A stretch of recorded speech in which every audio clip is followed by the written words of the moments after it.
Réfraction de la lumière. Pourquoi voit-on ce crayon cassé alors qu'en réalité il ne l'est pas? La réfraction de la lumière permet d'expliquer ce phénomène. Lorsqu'un rayon lumineux se propage dans un milieu homogène et transparent comme l'air, l'eau ou bien encore le verre, il le fait en ligne droite comme on peut l'observer ici avec un laser vert. Cependant, lorsqu'il change de milieu de propagation, le rayon est dévié. Le rayon incident change donc de direction. On parle de réfraction de la lumière. La réfraction est donc le changement de direction de propagation d'un faisceau lumineux passant d'un milieu à un autre. On observe également un rayon réfléchi à la surface de séparation. On parle de réflexion de la lumière.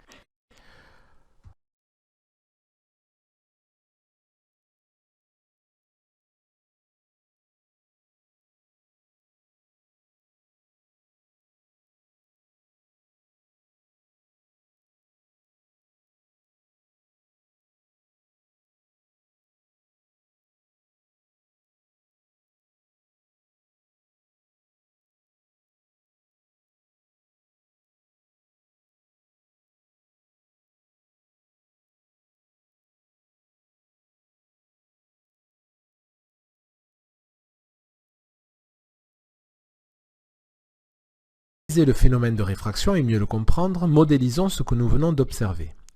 Considérons deux milieux différents, ici l'air et l'eau. À la frontière entre les deux milieux se trouve la surface de séparation. Une source laser projette un étroit faisceau de lumière appelé rayon incident. Lorsque celui-ci change de milieu, un rayon apparaît dans l'eau. Nous pouvons remarquer le changement de direction. Nous l'appellerons le rayon réfracté. Il est possible de déterminer la direction du rayon réfracté grâce aux lois de Snell et Descartes, deux scientifiques du XVIIe siècle.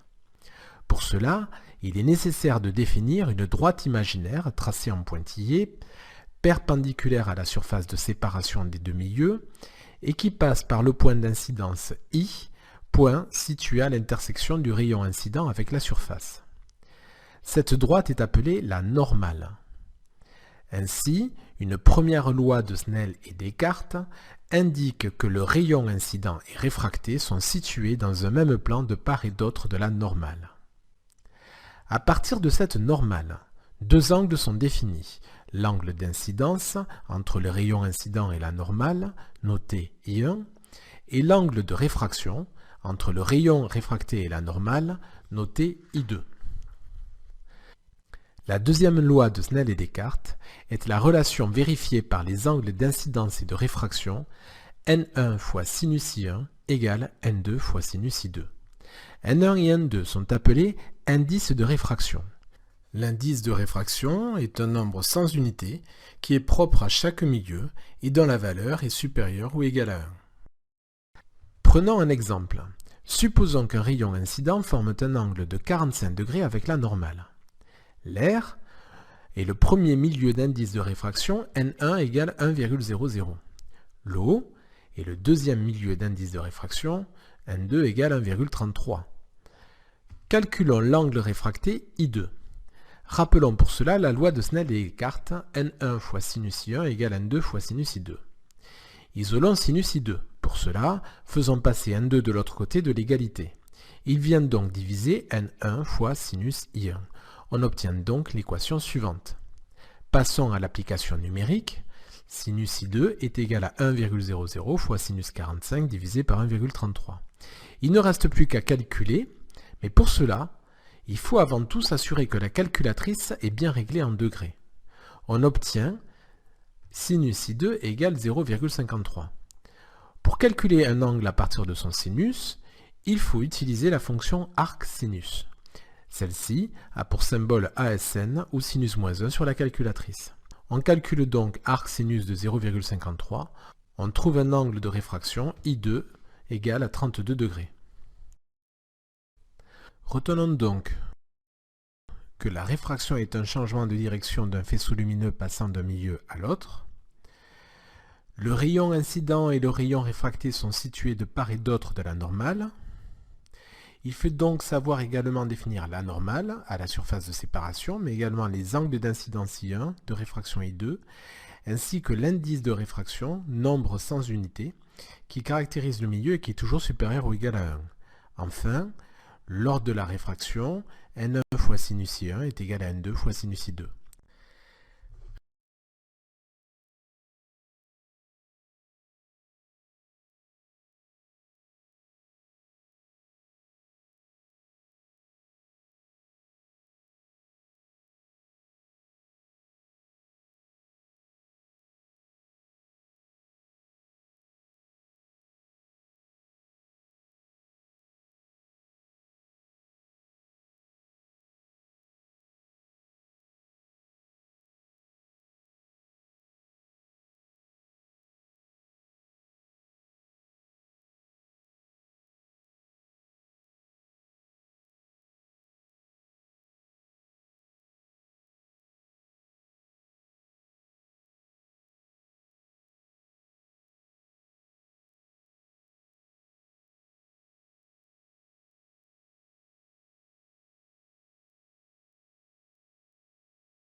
Public pour mon exposé.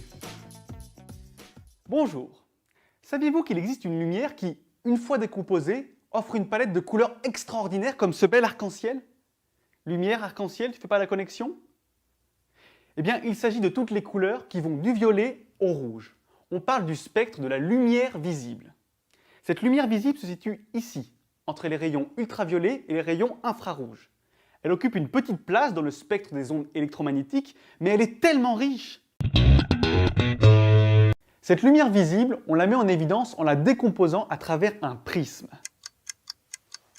C'est Newton qui a réalisé une expérience célèbre sur la décomposition de la lumière. Il fait passer une lumière blanche à travers un prisme. Et là, il constate que cette lumière blanche est constituée de différentes lumières colorées, celles que l'on voit ici. Ensuite, il a l'idée de prendre une de ces lumières colorées et de la refaire passer par un autre prisme. La lumière reste la même.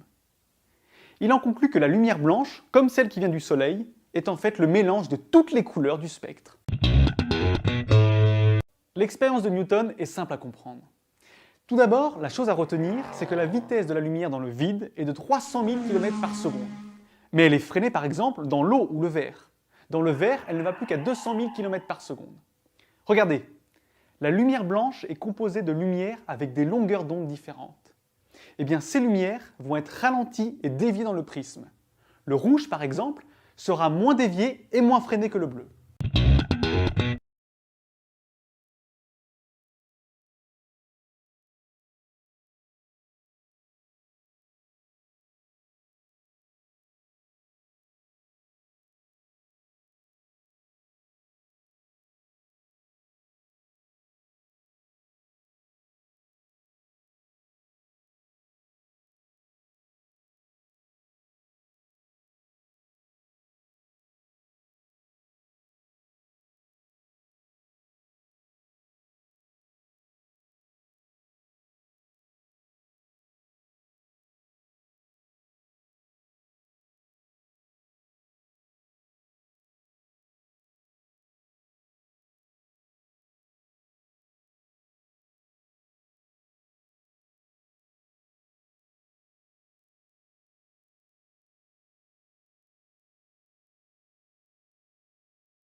Dispersion de la lumière. Pourquoi observe-t-on parfois des arcs-en-ciel?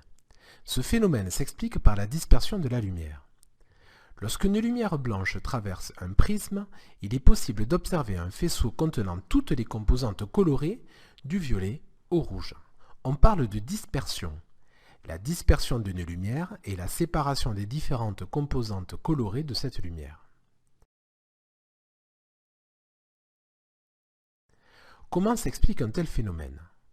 La lumière blanche est composée de lumière colorée, allant du violet au rouge. Une lumière monochromatique, quant à elle, ne sera composée que d'une seule couleur. Dans cette animation, modifions la source blanche par une source monochromatique. On constate que les angles de réfraction dans le prisme dépendent de la couleur de la source. Ainsi, la lumière blanche étant constituée d'une multitude de couleurs, chaque lumière monochromatique suivra une direction différente dans le prisme, entraînant ainsi l'apparition de bandes colorées. Voici l'image obtenue après le passage de la lumière blanche par un prisme, image qu'on appelle aussi spectre. Chaque radiation monochromatique est caractérisée par une longueur d'onde notée lambda. Les radiations de la lumière visible ont des longueurs d'onde comprises entre 400 nanomètres pour le violet et 800 nanomètres pour le rouge. L'indice de réfraction d'un milieu dispersif dépend de la longueur d'onde de la radiation lumineuse qui le traverse. En effet, dans un milieu dispersif comme un prisme, l'indice de réfraction n'aura pas la même valeur selon la radiation. Pour le prisme utilisé ici, l'indice sera de 1,64 pour la radiation violette et 1,60 pour la radiation rouge. En revanche, dans un milieu non dispersif, comme l'air par exemple, l'indice de réfraction sera le même quelle que soit la longueur d'onde, ici de 1 dans le cas de l'air. Pour illustrer nos propos, considérons une lumière blanche formant un angle d'incidence de 30 degrés à l'entrée d'un prisme. Or, souvenons-nous, en entrant dans le prisme, la lumière change de milieu et subit donc une réfraction. Pour connaître l'angle de réfraction, nous utilisons la relation vue précédemment, nr fois sinus I1 égale n prisme fois sinus I2. Puisque n prismes varient selon la radiation, les angles de réfraction sont donc différents. Dans le cas de la radiation violette, l'angle de réfraction vaut 17,8 degrés, alors que dans le cas de la radiation rouge, l'angle de réfraction vaut 18,2 degrés. Les différentes radiations se séparent donc à l'entrée du prisme. On peut remarquer d'ailleurs que la lumière subit une deuxième réfraction à la sortie, ce qui accentue d'autant plus la dispersion.